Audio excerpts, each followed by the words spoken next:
Oke, kita lanjut lagi tentang konsepnya. Kalau tadi teman-teman sudah paham tentang apa itu sebenarnya modal kerja. Nah, ini kita masuk ke dalam konsepnya.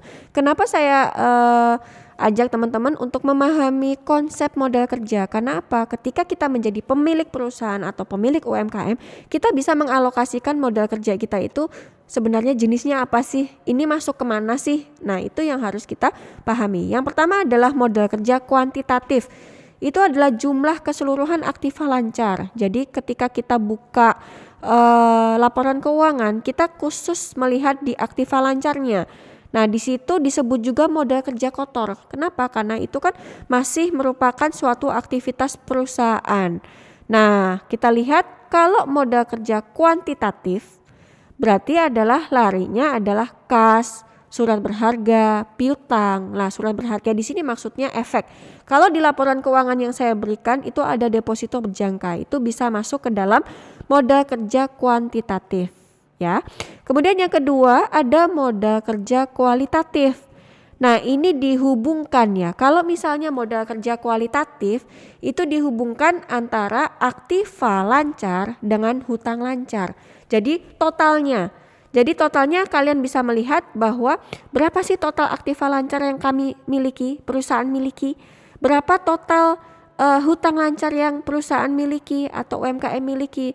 Nah, kita lihat di laporan keuangan itu adalah di bagian totalnya. Nah, ketika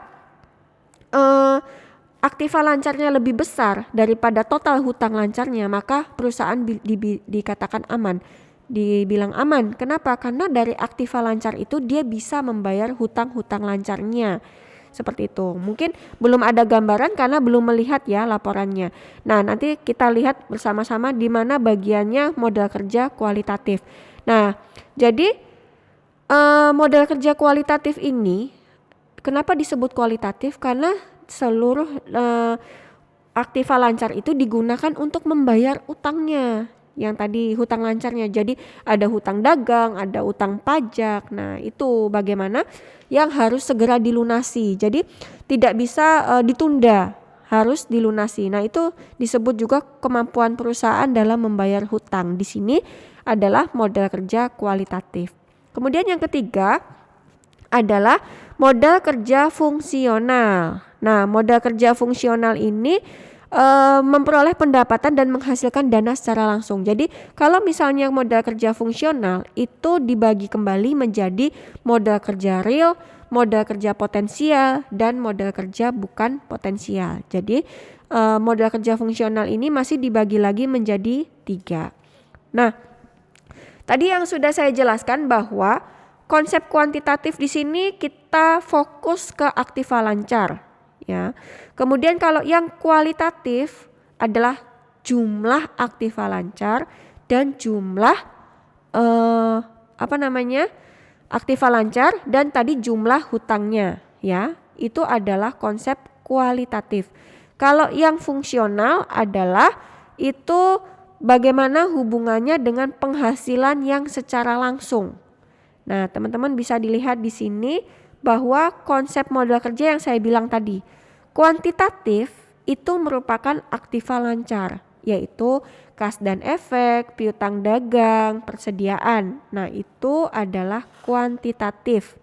Sedangkan yang kualitatif itu ada total aktiva lancar dan total hutang. Nah, kalau misalnya kita lihat di dalam neraca yang saya sampaikan di sini, itu total aktivanya 160 juta dan total hutangnya 100 juta. Nah, berarti ini aman. Kemampuan total aktiva lancar ini bisa digunakan untuk membayar total hutang. Nah, itu yang disebut dengan kualitatif. Nah, selanjutnya adalah modal kerja fungsional. Di mana di sini modal kerja fungsional ini ada modal kerja real dan modal kerja potensial. Nah, di sini bisa kita lihat bahwa di sini ada fungsional, berarti ada kas dan efek, ada piutang dagang, ada mesin, kemudian ada gedung. Nah, ini yang masuk ke dalam fungsional. Kalau masih bingung memang teman-teman akan melihat di sini pengelompokannya. modal kerja kuantitatif, kualitatif, dan fungsional. Nah, di sini kita akan latihan soal tentang pengelompokan antara kuantitatif, kualitatif, dan fungsional, sehingga di sini akan lebih paham jika nanti teman-teman akan mengelompokkan dalam laporan neraca, kemudian dikelompokkan ke dalam mana ini modal kuantitatif, kualitatif, dan fungsional. Mungkin itu sekian tentang konsep modal kerja dari saya. Kita lanjut nanti ke latihan soal. Terima kasih. Wassalamualaikum warahmatullahi wabarakatuh.